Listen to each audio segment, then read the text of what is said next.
বন্ধুরা নমস্কার। বিষয় নিরাপদে থাকতে গিয়ে। বন্ধুরা, আমরা বেশিরভাগ মানুষ নিরাপদে থাকার বাসনায় গা বাঁচিয়ে চলার চেষ্টা করি এবং এইভাবে নিজেদের ক্ষয় করে ফেলি। ক্ষয়টা কি? আমরা মনুষ্যত্ব হারিয়ে ফেলি।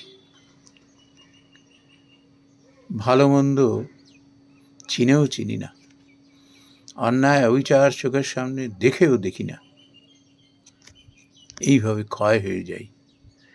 যারা নিজের স্বার্থ ত্যাগ করে আমাদেরই জন্য প্রাণপাত করে দেন, কত অত্যাচার পীড়ন সহ্য করেন,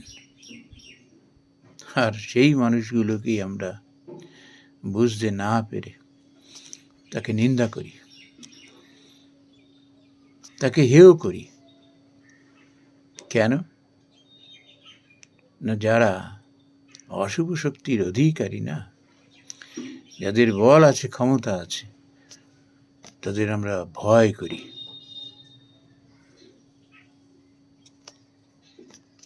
ভয় করার জন্য আমরা এই অশুভ বুদ্ধি সম্পন্ন মানুষগুলোকে আশকারা দিই। একটা সময় যখন গলায় আমাদের এরাই আধ হয়ে দেখা দেয়, তখন ওই মানুষগুলোর কথা মনে পড়ে,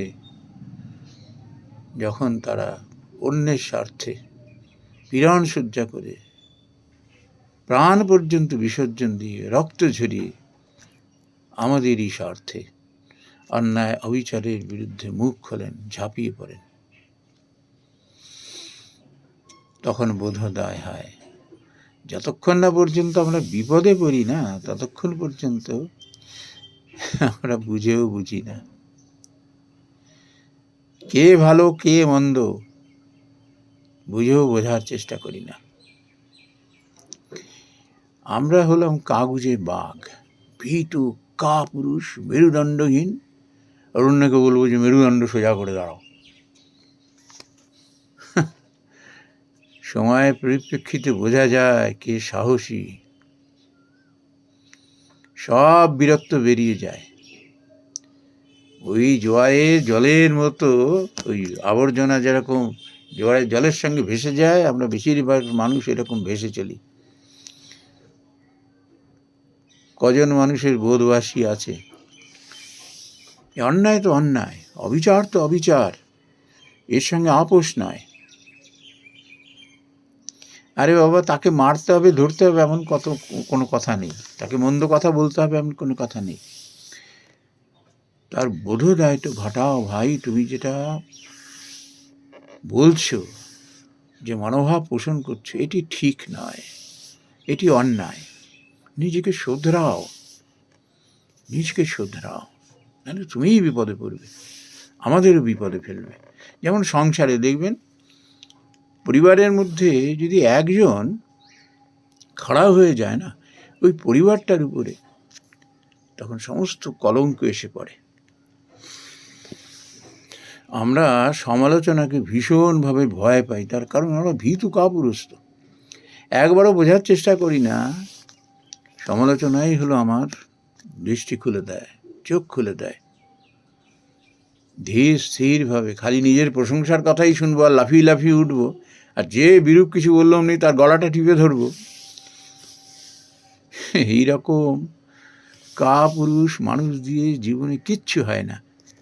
এরাই গা বাঁচিয়ে চলার চেষ্টা করে আর নিজেদের ক্ষয় করে ফেলে।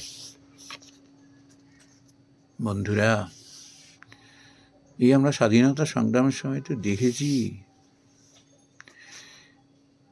যারা মানুষকে ভালোবাসে না, দেশকে ভালোবাসে, দশকে ভালোবাসে, তাদের ভয় ডর বলতে কিচ্ছু নেই।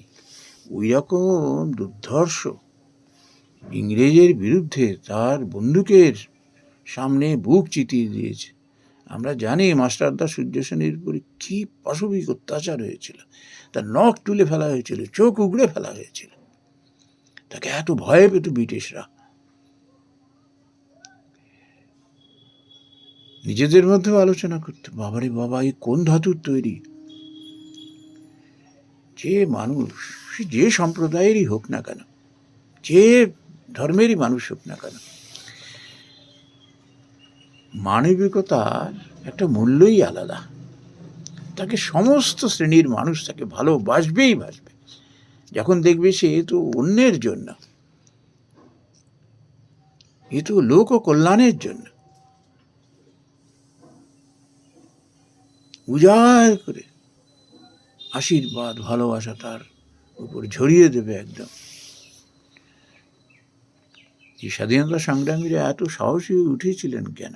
বা সমাজে যাদের দেখি অন্যায় অবিচারের বিরুদ্ধে ঝাঁপিয়ে পড়েন, এত শক্তি তারা কোথায় পান? মানুষের আশীর্বাদ তাদের মাথার উপরে ঝরে পড়ে। তারা কিচ্ছু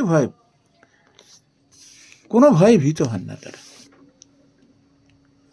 তাকে যদি বেয়ানেট দিয়ে খুঁচিয়ে খুঁচিয়েও মারা হয়, হাসতে হাসতে প্রাণ বিসর্জন দেন। আমরা তো ক্ষুদিরামকে দেখেছি, ক্ষুদিরাম বসুকে হাসতে হাসতে ফাঁসির দড়ি গলায় তিনি গ্রহণ করেছিলেন।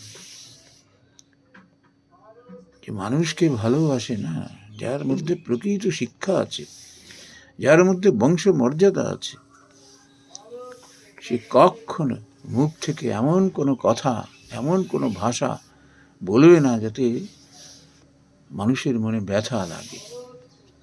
এটাই তার শিক্ষা, এটাই তার বংশ পরিচয় বহন করে। সে মানুষের কল্যাণের জন্য নিজের সুখ শান্তি সমস্ত বিসর্জন দিয়ে, নিজের প্রাণ পর্যন্ত বিসর্জন দিয়ে অন্যায় অবিচারের বিরুদ্ধে ঝাঁপিয়ে পড়েন, লড়াই করেন। কজন এরকম সমাজে? আর এদেরই আমরা হেয় করি দুষ্ট শক্তির ভয়ে ভীত হয়ে।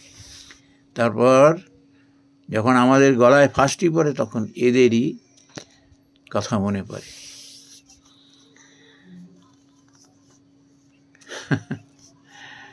আমরা অনেকে বড় বড় কথা বলতে পারি ঠিকই, কাজের সময় সব বিপরীত হয়ে যায় সিচুয়েশন। তখন বোঝা যায় আমরা কতখানি সাহসী, কতখানি প্রতিকূল অবস্থার সঙ্গে লড়তে পারি, কতখানি মানুষের বিপদে আপদে তার পাশে গিয়ে দাঁড়াতে পারি, কতখানি দেশকে ভালোবাসি, কতখানি দশকে ভালোবাসি, সব তখন বোঝা যায়। অল্প মানুষ, তাদের শরীরের এবং মনের যে গঠন সে অন্যরকম। এরা আসেই মানুষের হিতের জন্য। কে তাকে নিন্দা করলো, কে তাকে পুরস্কার দিল, ড্যাম কেয়ার। তারা ভগবানের প্রতিনিধি স্বরূপ আসেন ভগবানের কাজ করতে। এরা এই সমস্ত মান অপমানের ধার ধারেন না, অত্যাচার পীড়নের ধার ধারেন না। তারা আসেনি কর্তব্যের বোঝা মাথায় নিয়ে ভগবানের কাজ মনে করে। ওই যদা যদা হি ধর্মস্য গ্লানির্ভবতি ভারত অভ্যুত্থানম অধর্মস্য তদাত্মানম সৃজাম্যহম পরিত্রাণায় সাধুনাম বিনাশায় চ দুষ্কৃতম ধর্ম সংস্থাপনার্থায় সম্ভবামি যুগে যুগে। এরাই আসে ত্রাণ দিতে, এরা ভগবানের প্রতিনিধি। আমরা তাকে হেয় করলাম, গালি দিলাম, তাতে কিচ্ছু যায় আসে না। তার কারণ কি? তিনি আসেন এবং শেষটা দেখেন, আমি কিছু তো করতে পারলাম দেশ দশের জন্য, কিছু করতে পেরেছি কি? ভগবানের কাজ কিছু করতে পেরেছি কি? মানুষের একটুও কল্যাণ করতে পেরেছি কি? তাদের কাছে এটাই বড় প্রশ্ন। কে তাকে গালি দিল, কে পুরস্কার দিল, ওসব দিকে ফিরেও তাকায় না। বীর হওয়া অত চারটিখানি ব্যাপার না। কাগজে কলমে বীর হওয়া যায়, প্র্যাকটিক্যালি বীর হওয়া এক বিশাল সাধনার ব্যাপার। সবাই পারি না আমরা। নমস্কার বন্ধুরা।